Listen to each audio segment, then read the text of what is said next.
girls can just be quite dirty in the hostel. They will throw pads here, throw stuff here, dirty things around, and then in the midst of this rubbish, in the midst of this smelly dirt, senior students will ask you to come and lie down in that dirty, smelly water. And God help you, you don't do that. God help you. You will not eat, you will not sleep, you will be on punishment all through the time they film their.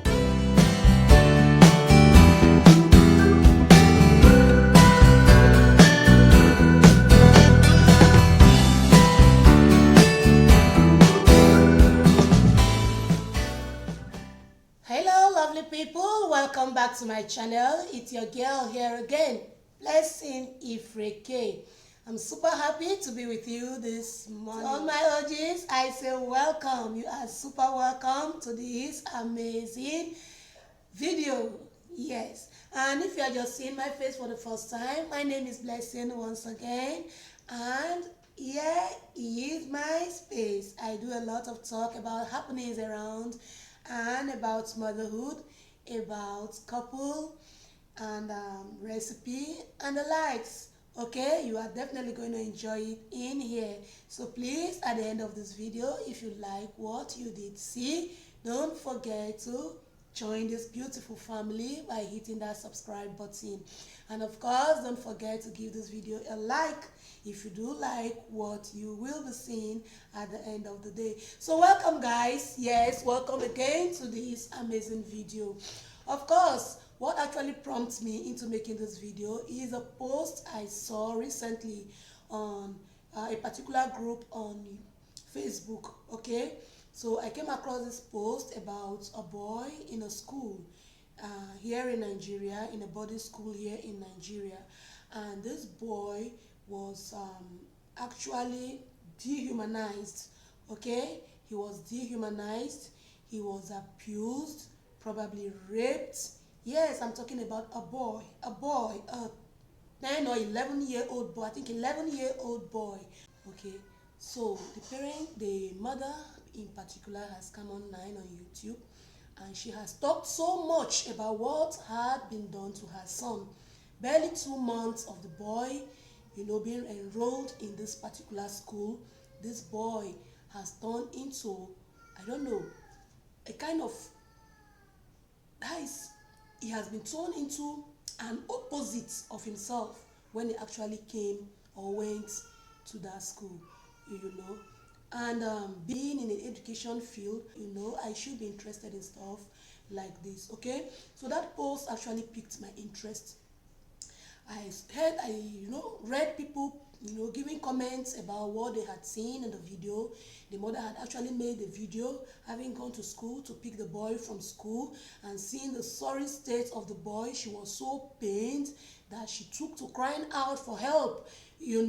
She made a video, posted the video on the net, on YouTube, and sent some of these videos or the video to the school authority, alerting them of what has actually happened to her son, expecting that they give a positive response. And instead of a positive response, it was more like they were trying to cover up the incidents. So the mother took to air and broadcasted everything. So people were commenting on it, and by then I did not watch this video. So immediately I went to YouTube, I checked, and I saw the video and I watched it. Guys, this is something else. This is something else. It can be quite traumatizing. That boy is traumatized, and it will take a lot of time for that boy to recover from the state he presently is now. Yes, health-wise, he might be helped physically. The doctors are on it. The nurses are working on him. He is in the hospital presently. As at when the last video I watched yesterday, he is still in the hospital and they are working hard on him. However, I know for a long time to come, this boy will remain in that traumatized state. It will take quite a while for him to be able to recover emotionally and mentally. And then I ask, what do some parents gain from sending their kids to boarding schools? I went to a boarding school. I went to a girls' boarding school, and On graduating, in fact, one of the vows I've made in life is that my child, none of my kids will ever go to a boarding school. This is because of the experience I had while in boarding school. I still don't understand why some parents feel so comfortable about sending their children to boarding schools. What? I don't know. What is the difference? If you really want the best of education for your kids, there are many schools around that are day schools you can actually send your kids to. These kids need to go to school, come back to the house, you see them each day, monitor their development mentally, physically, socially, academically. You don't need to send your kids away to a school where they will remain for 3-4 months in the name of I'll go to visit him during visitation days or what have you. I don't subscribe to that. I went to a boarding school, like I said, and I know what I suffered being in a boarding school. I vowed never to allow any of my child to go to a boarding school. You know, when at the time when my son finished his primary school education, he was to go to secondary school. My husband was suggesting he should go to a boarding school, and I was like, what? My child to a boarding school? Never. I will never have it. I will never hear of it. My son is going nowhere. He will school here with me where I see him every day. Like I said, I went to a girls' boarding school, okay, there in the north. I schooled in the northern part of Nigeria. So it was quite terrible for me. I went there not in my JS days. I went there in my SS class when I was in SS1, okay. So even at that level of senior secondary school, it was still terrible for me, okay. It wasn't from the teachers, it wasn't from the school authority, it was from my own fellow students who labeled themselves senior girls, senior students. All right, these students can so punish you for the slightest offense. Of course, me for one, being the kind of person I was back in school, I was quite quiet, you know, relatively to myself. I was not that outgoing type. I was not that very social type, you know. I was always more on my own. So I don't really see anything I was going to do to offend any senior or offend the school or what have you. There was nothing like that. I always fall victim to this punishment because it's always as a group, okay? They have this hatred for younger ones, like maybe those of us in SS1 that are still coming up. The senior girls we hate because they feel when they are gone, you're going to take over the mantle of leadership from them. You're going to be doing those things they did, you know. So they just want to put the whole of... Some will even tell you when I was a younger student, when I was young, in my junior days, I was punished. A senior student maltreated me, they did this to me, they did that to me, and believe me, I am going to revenge. I will do the way they did to me. That is how I'm going to do to my younger ones. That was the trend. So for no just cause, you just see senior student hating you, you know, dehumanizing you, doing terrible things to you. I was made to go to the toilet as a punishment, as a group. We were punished as a group for the toilet not being cleaned, and we went to school in the morning, went to class in the morning, not doing our day's job, and then we came back to school, to the hostel, and we were asked to sleep, to lie down in the toilet. When that is not just toilet, bedroom, it's always like a big hall, partitioned, and then you have some sections where the toilet is, and some sections where you can stay to bathe, and you know, girls can just be quite dirty in the hostel. They will throw pads here, throw stuff here, dirty things around, and then in the midst of this rubbish, in the midst of this smelly dirt, senior students will ask you to come and lie down in that dirty, smelly water. And God help you, you don't do that. God help you. You will not eat, you will not sleep, you will be on punishment all through the time they feel they are going to punish you. I can't talk of other dehumanizing things senior students met out to younger ones in school.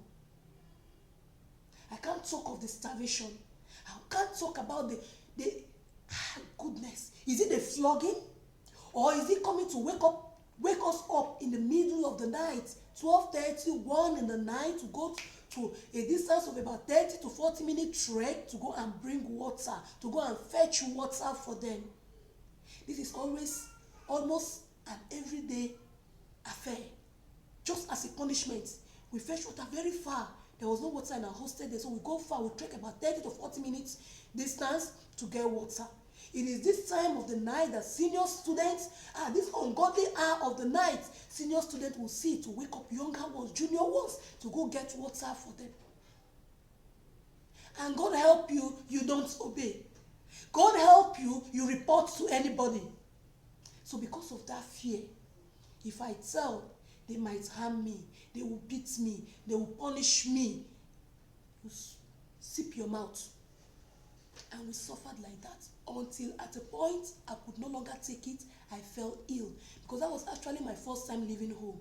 I fell ill. My parents came on a visiting day, one period like that, and I just slumped in their hands.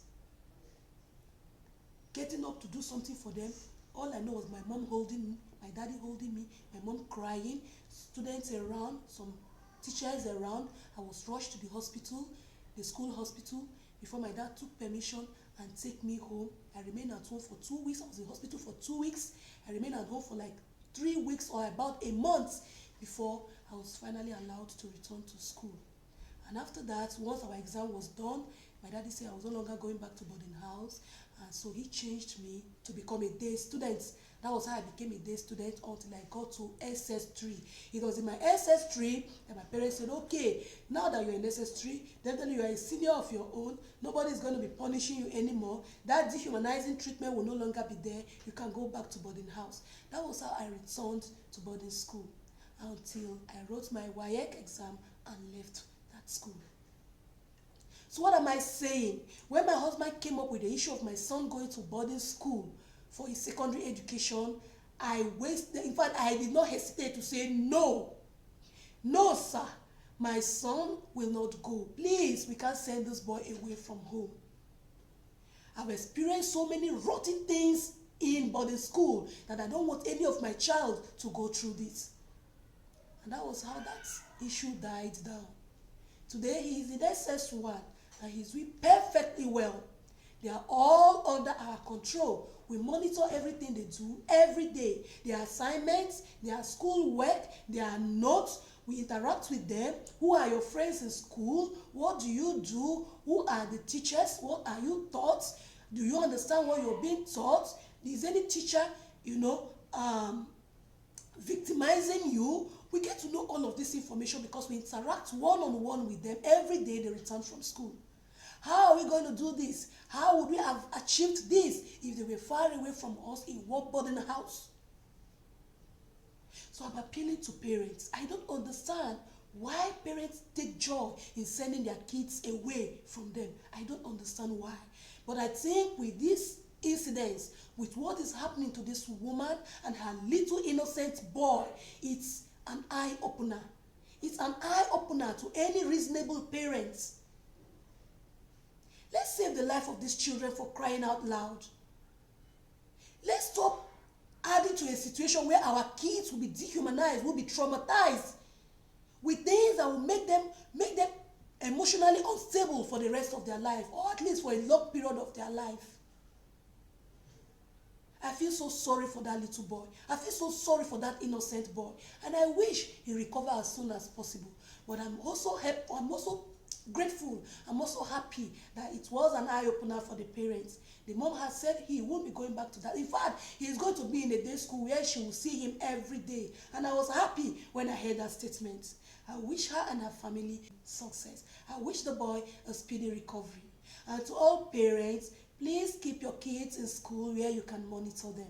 Keep your kids in school where you can actually interact every day with them, one-on-one, and get to know what they are doing, what they feel like, what is happening around them, who are their friends.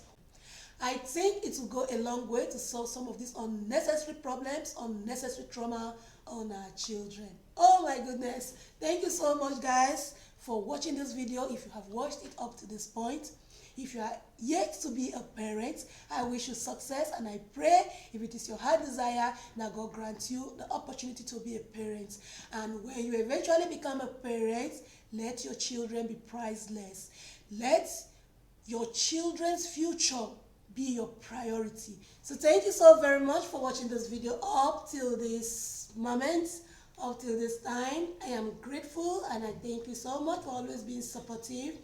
To all my OGs, I am saying so much thank you to all of you. And to my new visitors, do I call you visitors? To all of you seeing me for the first time, thank you so very much for coming around. Thank you for stopping by. Please do not forget to subscribe to this channel and be a part of this family. And of course, turn on the post notification so that whenever I upload new videos, you will have an opportunity to get to see it. And of course, leave me a comment so I know how you feel about my videos. I'm super grateful to all of you for being out there.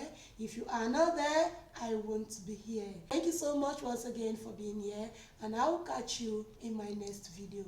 Bye-bye.